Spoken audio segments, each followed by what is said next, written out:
മലയാളം നടിമാരെ ഒന്നും കാണാൻ അത്ര പോരാ. അതൊക്കെ ബോളിവുഡ്, തെലുങ്ക് നടിമാർ. നമ്മൾ പൈസ മുടക്കി തിയേറ്ററിൽ പോകുന്നത് കാണാൻ സൗന്ദര്യമുള്ള പെണ്ണുങ്ങളെ കാണാനാണ്, അല്ലാതെ റിയൽ ലൈഫിൽ കാണുന്ന പോലത്തെ പെണ്ണുങ്ങളെ കാണാനല്ല.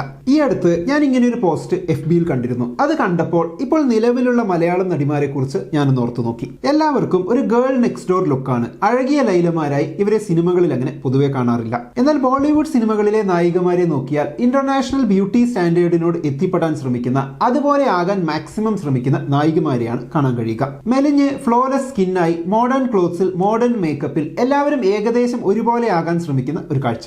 തെലുങ്കിൽ നോക്കിയാൽ ഇതിന്റെ രണ്ടിന്റെയും ഒരു മിക്സ് ആണ് കാണാൻ കഴിയുക. തെലുങ്കിൽ പലപ്പോഴും നടിമാരെന്നത് സിനിമയുടെ ഗ്ലാമർ കൂട്ടാനുള്ള ഒരു പ്രോപ്പർട്ടി മാത്രമാണ്. ഇന്റർനാഷണൽ പ്ലസ് ട്രഡീഷണൽ ആണ് അവിടുത്തെ സ്ത്രീകളെ പ്രസന്റ് ചെയ്യുന്ന രീതി. എന്തുകൊണ്ടാണ് മലയാളം സിനിമകളിൽ മാത്രം നായികമാരിങ്ങനെ ഒറിജിനലായി ഇരിക്കുന്നത്? മലയാളം നടിമാരെല്ലാവരും അവരവരുടേതായ രീതികളിൽ സുന്ദരികളാണ്, എന്നാൽ ഒരേ ഒരു സ്റ്റാൻഡേർഡിന് പുറകെ പോകുന്നവരല്ല. മറിച്ച് പലതരം രൂപഭാവങ്ങളുള്ളവരാണ്, പലതരം ശരീരപ്രകൃതിയുള്ളവരാണ്. സൗന്ദര്യം എന്നൊരൊറ്റ പോയിന്റിന് ചുറ്റും കറങ്ങുന്നവരല്ല നമ്മുടെ നായികമാർ. എന്തുകൊണ്ട് മലയാളത്തിൽ മാത്രം ഇങ്ങനെ സംഭവിച്ചു എന്ന് അത്ഭുതം തോന്നുന്നില്ലേ? ഉദാഹരണത്തിന് ബോളിവുഡിൽ ഒരു നെപ്പോ കിഡ് സിനിമയിലേക്ക് കാലെടുത്ത് വെക്കാൻ തീരുമാനിച്ചാൽ അവർ ആദ്യം മാറ്റുന്നത് അപ്പിയറൻസ് ആയിരിക്കും. അപ്പിയറൻസ് മാറ്റിയാൽ മാത്രം ഒരു നടിയാകാം, അപ്പിയറൻസ് ആണ് ഏറ്റവും വലിയ ക്രൈറ്റീരിയ എന്നതാണ് സ്ത്രീകളെ സംബന്ധിച്ച്, പ്രത്യേകിച്ച് നായികമാരെ സംബന്ധിച്ച് അവിടുത്തെ സമവാക്യം. എന്നാൽ നമ്മുടെ ഇവിടെ, പ്രത്യേകിച്ച് ഈ ഒരു കാലഘട്ടത്തിൽ, അപ്പിയറൻസ് കൊണ്ട് മാത്രം നടിയാകാം എന്നൊരു രീതിയില്ല. അഭിനയശേഷിയാണ് മാനദണ്ഡം. അതെന്തുകൊണ്ടാണെന്ന് വെച്ചാൽ നമ്മുടെ സിനിമകൾ പെർഫോമൻസ് ഓറിയന്റഡ് ആണ്, ഗ്ലാമർ ഓറിയന്റഡ് അല്ല എന്നതാണ് ഉത്തരം. അങ്ങനെ വരുമ്പോഴാണ് ചുരുക്കം ചിലർക്ക്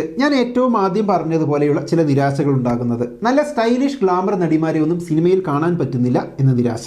പൊന്മാൻ എന്ന സിനിമയിൽ അഭിനയിച്ച ലിജോമോൾ കാണാൻ സുന്ദരിയാണ്, പക്ഷേ ഇന്റർനാഷണൽ ബ്യൂട്ടി സ്റ്റാൻഡേർഡിനോട് ഒത്തു നിൽക്കാൻ ശ്രമിക്കുന്ന സൗന്ദര്യമല്ല അവരുടേത്. മറിച്ച് കൊല്ലത്തെ ഏതോ നാട്ടിൻ പുറത്തെ ഒരു സുന്ദരിയാകാൻ ഏറ്റവും ആപ്റ്റായ മുഖമാണ് അവരുടേത്. അവരുടെ വേഷവിധാനവും മേക്കപ്പും ഹെയർ സ്റ്റൈലും എല്ലാം ആ വേഷത്തോട് ചേർന്ന് നിൽക്കുന്നതാണ്. എന്നാൽ ഇങ്ങനെയൊരു റോൾ ബോളിവുഡിലാണെങ്കിൽ അവർ ആ റോൾ കൊടുക്കുന്നത് ജാൻവി കപൂറിനെയൊക്കെ പോലെ ഒരാൾക്കായിരിക്കും. അവരുടെ മേക്കപ്പും ഹെയർ സ്റ്റൈലും ഒക്കെ ആ പ്രദേശത്തിൽ നിന്ന് വേറിട്ട് മാറി ഗ്ലാമറൈസ്ഡ് ആയിട്ടായിരിക്കും ഉണ്ടാവുക. സ്ത്രീകളെ ഒരു കഥാപാത്രമായി കാണുക എന്നതിനേക്കാൾ ഒരു ഗ്ലാമർ ഡോളായി കാണുക എന്നതാണല്ലോ അവിടങ്ങളിലെ രീതി. അതുകൊണ്ട് തന്നെ സിനിമ യാഥാർത്ഥ്യവുമായി വളരെ അകന്നു പോവുകയും ചെയ്യും. ഒരു ഉദാഹരണത്തിന് മഹേഷിന്റെ പ്രതികാരം എന്ന സിനിമ എടുക്കാം. അതിൽ സൗമ്യ എന്ന കഥാപാത്രത്തെ ചെയ്തത് അനുശ്രീയാണ്. അനുശ്രീയുടെ കഥാപാത്രത്തിന് വേണ്ടിയുള്ള ലുക്ക് ആ സിനിമയുടെ കഥ നടക്കുന്ന പ്രദേശത്തോട് ഇഴുകി ചേർന്ന രീതിയിൽ ഉള്ളതാണ്. എന്നാൽ അതിന്റെ തമിഴ് റീമേക്കായ സിനിമയിൽ ആ റോൾ ചെയ്തിരിക്കുന്നത് പാർവതി നായരാണ്. ആ പ്രദേശവുമായി ഒരു ബന്ധവും ഇല്ലാത്തതുപോലെ തോന്നുന്ന രീതിയിലാണ് ആ കഥാപാത്രത്തിന്റെ ലുക്ക് കൊടുത്തിരിക്കുന്നത്. വെളുത്തതും കറുത്തതും ഇരുനിറത്തിലുമുള്ള നായകന്മാരൊക്കെയാണ്, പക്ഷെ നടിമാർ നന്നായി വെളുത്തു തന്നെ ഇരിക്കണം എന്ന തമിഴ് സിനിമകളുടെ രീതി സംവിധായകൻ അവിടെ ഫോളോ ചെയ്തതായിരിക്കാം.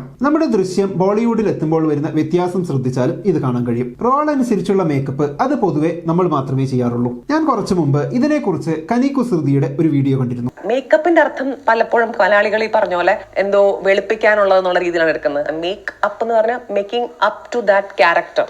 രാവിലെ ഉറക്കം എണീറ്റ് വരിക, അപ്പോഴും ഐലൈനർ ഇട്ട് തരിക, അങ്ങനെയൊക്കെയുള്ള ചില കാര്യങ്ങൾ ചെയ്യുമ്പോൾ നമ്മൾ പണ്ട് ഞാനിങ്ങനെ പറയും, ഇതിനിപ്പോ ഇത് വേണോ?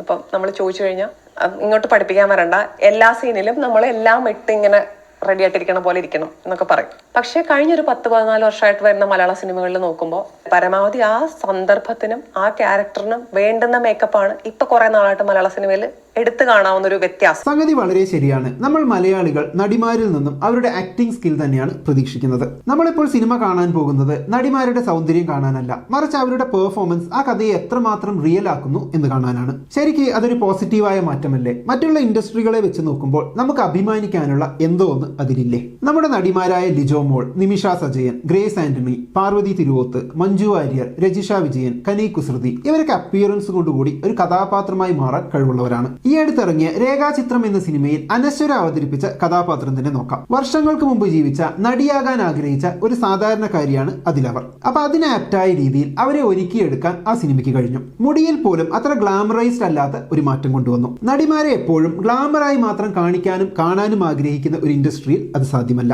കുറച്ചു കാലങ്ങൾക്ക് മുമ്പ് നയൻതാരയുമായി ബന്ധപ്പെട്ട് ഒരു വിവാദം ഉണ്ടായിരുന്നു. രാജാറാണി എന്ന സിനിമയിൽ മരിക്കാൻ പോകുന്ന അവസ്ഥയിൽ ഹോസ്പിറ്റലിൽ കിടക്കുമ്പോഴും ഫുൾ മേക്കപ്പിലായിരുന്നു, ഫേക്ക് ഐലാഷസ് വരെ ഉണ്ടായിരുന്നുവെന്ന്. അതിന് നയൻതാര പറഞ്ഞ മറുപടി സംവിധായകൻ ആവശ്യപ്പെട്ടതാണ് താൻ ചെയ്തത് എന്നായിരുന്നു. ആയിരിക്കാം. ഓരോ ഇൻഡസ്ട്രിയും സ്ത്രീകളെ സിനിമകളിൽ കാണിക്കുന്നത് വ്യത്യസ്ത ഉദ്ദേശത്തോടു കൂടിയാണ്. താരതമ്യം ചെയ്യുമ്പോൾ അക്കാര്യത്തിൽ നമ്മൾ വളരെ മുന്നോട്ട് പോയിട്ടുണ്ട്.